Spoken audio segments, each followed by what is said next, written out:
guys, di ba pinag-usapan natin last couple of weeks, ayaw nating umangat pa ang Bitcoin kasi masyashorten yung tinatawag nilang crypto bull run. So etong price na to guys ay napakaganda para sa Bitcoin.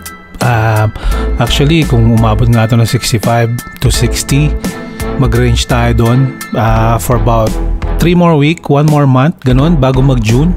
Okay po yon. Tapos tingnan po natin dito ang nangyayari sa chart, hindi sa church. 1 hour chart. Okay, nakita niyo po rito meron symmetrical pattern, medyo na break niya. So break niya rito 0.79%. Nag-take tayo ng short dito kasi merong resistance dito. Ilang beses niya nang binibreak, hindi niya ma-break, tapos nagkaroon ng resistance level na pababa rito kung nakikita nyo. Lower high po tayo the last couple of days. So tingnan natin kung magtutuloy itong breakout pataas. If not, didiretso po ito sa baba. Ayun po ang plan natin, hoping.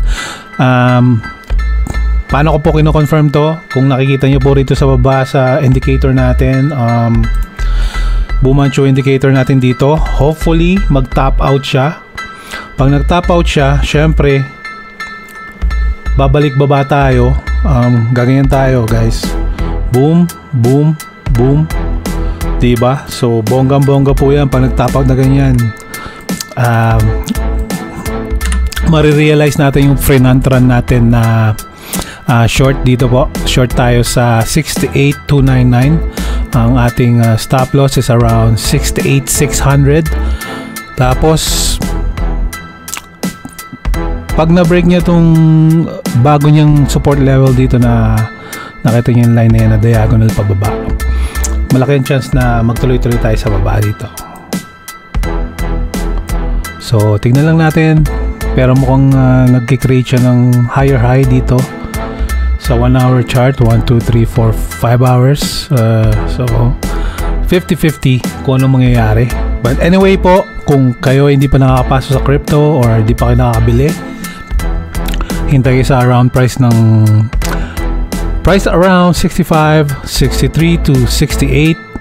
It's a good price right now, pero like I said during my last my previous videos, marami pang time or marami pang araw para bumili at a discount. Pero syempre mahirap namang i-time perfectly, right? So I wouldn't really count on it. Maybe siguro maganda na bumili ng paunti-unti, every other day, every day, etc. And then ganun lang po, papanoorin natin tong panoorin natin sa Pilipinas yung summertime nitong crypto. Siguro by the time na magpasukan na mga bata sa September, hopefully nasa 80k na tayo. And then we'll see how it goes. Thank you po.